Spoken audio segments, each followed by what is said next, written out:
Hano mu gihugu cy'u Rwanda hagiye kurekurwa bamwe mu mfungwa kubera icyorezo cya COVID-19 nk'uko rero ubushinjacyaha bukuru bw'igihugu cy'u Rwanda byabitangaje mu makuru dukesha ikinyamakuru Ukwezi. Ubushinjacyaha bukuru bwo mu gihugu cy'u Rwanda ku itariki ya 2 Mata 2020 bwatangaje ko kubera ikibazo cy'ubucucike muri za kasho ndetse ko bushobora no gukomeza kwiyongera bitewe n'uko inkiko zitarimo gukora kubera icyorezo cya COVID-19, hari bamwe mu mfungwa abagiye kurekurwa. Hanyuma rero jya munsi iyo video yawe hepfo gato mu ruhande rw'iburyo kuri subscribe ndetse unanyeganyeze akazogera kugira ngo ujye uwa mbere mu kuba wabona inkuru zacu mu gihe tuba tumaze kuzitegura ndetse no kuzitunganya. Mwese mbahaye ikaze kandi nabifuriza gukomeza kugira umunsi mwiza no gukomeza kugira ibihe byiza aho muherereye hose. Dukomeze kwirinda, dukomeze kwitwararika muri ibi bihe, dukomeze ikindi kandi gukurikiza amabwiriza yashyizweho n'inzego z'ubuyobozi cyane cyane muri ibi byumweru bibiri bindi byongeweho. Ikindi kandi dukomeze kuguma mu ngo zacu tunirinda ikwirakwira rya COVID-19, dusigama intera ya metero, twoga intoki n'amazi meza ndetse n'isabune. Hanyuma dutangira n'iyi nkuru ku buryo urambuye ngo abari muri kasho bazarekurwa n'abakurikiranyweho rero ibyaha bitabangamiye cyane imibereho y'igihugu. Soma rero itangazo risobanura neza abatazakomeza gufungirwa muri kasho kugeza coronavirus ivuye mu nzira n'abazarekurwa mu rwego rwo kwirinda ubucucike muri za kasho. N'itangazo rero ryanditse mu rurimi rw'ikinyarwanda aho rivuga ngo Repubulika y'u Rwanda ku birebana rero n'iri tangazo ry'ubushinjacyaha bukuru, rikaba ari itangazo ryashyiriweho umukono hano i Kigali. Hanyuma rero itangazo ritangira rivuga ngo bitewe n'ikibazo cy'ubucucike bugaragara rero muri za kasho kandi uwo mubare ugakomeza kwiyongera bitewe n'uko inkiko zidakora, murasabwa kuzuza template iri ku mugereka hitabwa kuri ibi bikurikira. Kategori ya mbere rero n'abakomeza gufungwa kugeza igihe inkiko zizafatira umwanzuro. Kuba rero akurikiranyweho icyaha kibangamiye cyane imibereho y'igihugu. Urugero muri ibyo byaha harimo ubwicanyi, harimo icyaha cya ruswa n'ibyaha bifitanye isano nayo, gusambanya umwana, gucuruza ibiyobyabwenge, icuruzwa ry'abantu, isubiracyaha ndetse n'ibindi byaha nk'ibyo ngibyo. Aba ngaba bazakomeza gufungwa kugeza igihe inkiko zizafatira umwanzuro. Hanyuma rero kategori ya kabiri ni abarekurwa bamaze gucibwa ihazabu nta rubanza. Ni ukuvuga ko rero kwita ku ngingo ya 25 y'itegeko nomero 027 akarongo kaberamye 2019 ryo ku itariki ya 19 z'ukwezi kwa 9 2019 ryerekeye imiburanishirize y'imanza z'inshinjabyaha. Hanyuma rero itegeko cyangwa se muri kategori ya gatatu bavuga ko abarekurwa kandi bagakurikiranwa badafunzwe. Hanyuma rero muri aba ngaba bazarekurwa kandi bagakurikiranwa badafunzwe. Hanyuma rero ingingo ya mbere ikavuga ko kuba yatanga ingwate hakurikijwe ibiteganywa mu ngingo ya 81 n'iya 82 ndetse n'iya 83 n'iya 84. Ikindi kandi ntibigire ingaruka ku mikurikiranire y'icyaha no ku muryango nyarwanda. Kuba rero ari icyaha ashobora kumvikana n'abo yahemukiye akaba yakwishyura ibyo yangije cyangwa bakumvikana uburyo bwo kwishyura. Kuba rero ari amakimbirane yo mu miryango hakaba ubwumvikane hagati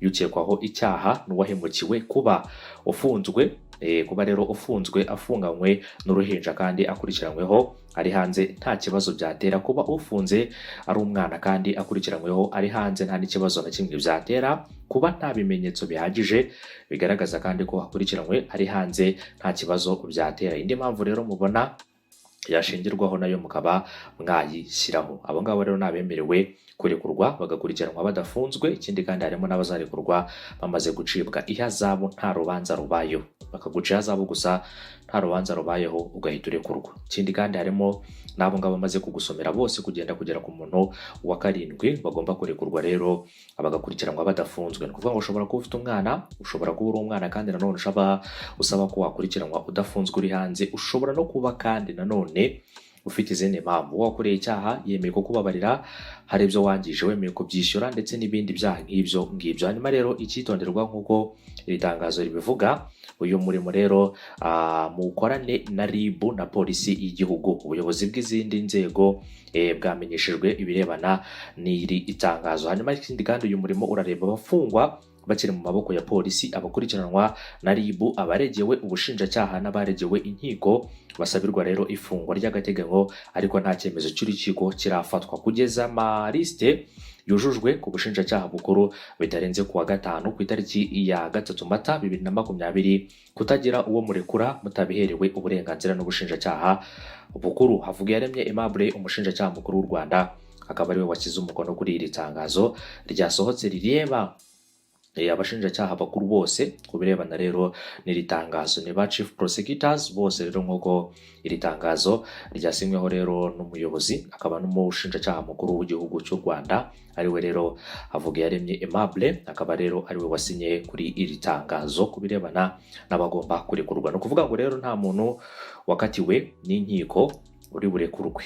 Ni ukuvuga ko abantu bari burekurwe tugerageze tubisobanure neza mu byumve bashobora kurekurwa. Ikindi kandi bagomba kurekurwa ubushinjacyaha bukuru bwabyemeje. Nta muntu uzarekurwa gutyo, nubwo tuvuze ko bagiye kurekurwa kubera impamvu z'iki cyorezo, nta muntu uzarekurwa gutyo. Ikindi kandi hakaba hasabwe ko lisite zabo zigezwa ku bushinjacyaha mbere y'uko uyu munsi wo kuwa gatanu rero urangira kubera abo bantu bose basaba rero kuba barekurwa. Ni ukuvuga ko rero kurekurwa kw'aba bantu ni abantu bari muri za kasho, ni ukurekurwa kw'abantu bari muri za kasho, ariko nanone bakarekurwa ari abantu rero bagiye bakurikiza amategeko n'icyo amategeko asaba. Ni ukuvuga ko muri iri tangazo icyo rivuga ko umuntu wese ugomba kurekurwa byibuze ari umuntu uri muri za kasho cyangwa se urimo arakurikiranwaho icyaha kuri sitasiyo ya RIB ndetse rero no ku yandi masitasiyo agiye atandukanye yaba mu mujyi wa Kigali n'ahandi henshi agiye atandukanye.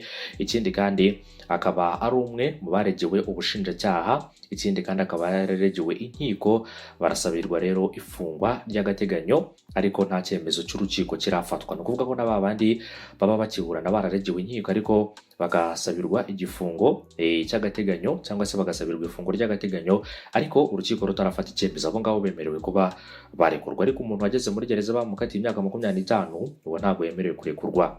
N'undi uri muri gereza wese wakatiwe igifungo, urukiko rero rwarafashe umwanzuro ntabwo yemerewe kurekurwa. Abemerewe kurekurwa ni abari muri za kasho zisanzwe kuri sitasiyo ya RIB, ku masitasiyo ya polisi agiye atandukanye, ndetse rero n'abandi bari bakiri mu nkiko ariko no kuba bakurikiranwa bari hanze nta kibazo na kimwe bishobora kuba byateza. Reka rero mwese mbashimire, mbifuriza gukomeza kugira umunsi mwiza.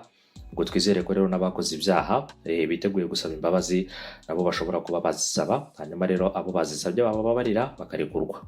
Ubu ngubu rero umuntu wakoreye icyaha cyangwa wahemukiye ugomba kumusaba imbabazi. Mu gihe rero umusabye imbabazi akazikwemerera, nta kabuza rwose inzego zibishinzwe zaba zakurekura. Mu gihe kandi nanone hari ibyo usabwa gutanga nk'ihazabu ukayitanga, nta kibazo rwose barakurekura ukagenda ukaba ukurikiranywe uri hanze. Ariko rero mu gihe ufite ibyaha biremereye, nyabuna hari abantu bafite ibyaha biremereye, ibyaha rero by'ubugizi bwa nabi n'ibindi byaha byose, abo ngabo bo kurekurwa ko biragoranye cyane, kubera ko ibyaha by'ubusambanyi, ibindi byaha rero bigendanye na ruswa n'ibindi bisa nkabyo, hakazamo icyaha cy'ubwicanyi ndetse n'icyaha rero cy'ubusubiracyaha. Ibyo ngibyo byo ntago bibabarirwa niba unabikora rwose, cyangwa se niba ari byo ufungiye utazirirwa wandika cyangwa se uvuga ko nawe ukwiye kujya kuri urutonde rw'abantu bagomba kurekurwa. Nubwo rero waba warakoze icyaha ukagisubira ariko ukaba wari muri kasho ya polisi, birumvikana ko rero wakoze ubusubiracyaha, kandi ubwo busubiracyaha bwo itegeko ryabwo burakugonga kutagomerewe cyangwa se utemerewe kuba warekurwa. Reka rero dukomeze kwizera neza ko inzego zibishinzwe ziraza gukora ibishoboka byose kugira ngo aba bantu babashe kuba rero barekurwa, ariko ntibakurekure cyangwa se nibakurekura ngo wumve ko rero uri umuntu ukomeye cyane utangire usubire mu byaha. Iyo umuntu arekuwe adahanwe atekereza ko rero ari umuntu ukomeye cyane, kandi hari abantu batekereza ko kuba barekuwe hari izindi mpamvu zigiye zitandukanye. Ni ku rwego rwo kubaburira ndetse no kubabwira ngo mwisubireho. Ubutaha rero nibagufata nta mbabazi zihari, ubutaha nibagufata buzaba ari n'isubiracyaha, kandi uramenya ubutaha bwo nibagufata noneho byo bizaba birenze kuba baranakurekuye. Ushobora kurekurwa uyu munsi ukumva ko rero uri umuntu ukomeye cyane ku bw'icyaha wakoze, ukavuga ngo wenda n'ikindi gihe bazongera bande kure. Imbabazi ntabwo zihora zitangwa, umuntu utatanga imbabazi ariko nuhabwa imbabazi akazipfusha ubusa, ibyo bigaragaza ko rero imbabazi waziciye amazi. Niyo mpamvu rero imbabazi zidahora zitangwa, ariko uyu munsi kubera ko twugarijwe n'icyorezo cya COVID-19, kubera ko igihugu kiri mu bihe bikomeye kandi bigoye, imbabazi zigomba gutangwa.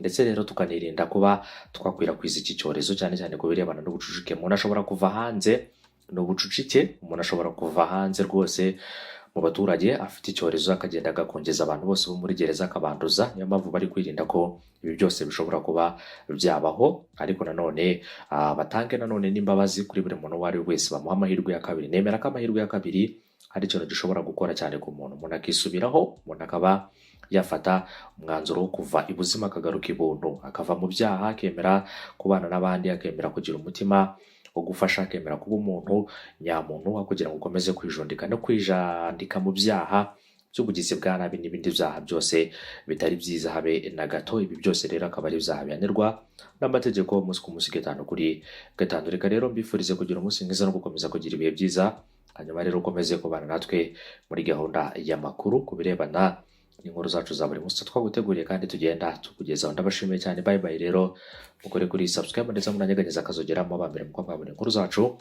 Umunsi mwiza n'ibihe byiza kuri mwese, mukomeze kubana natwe kandi mukomeze kugubwa neza.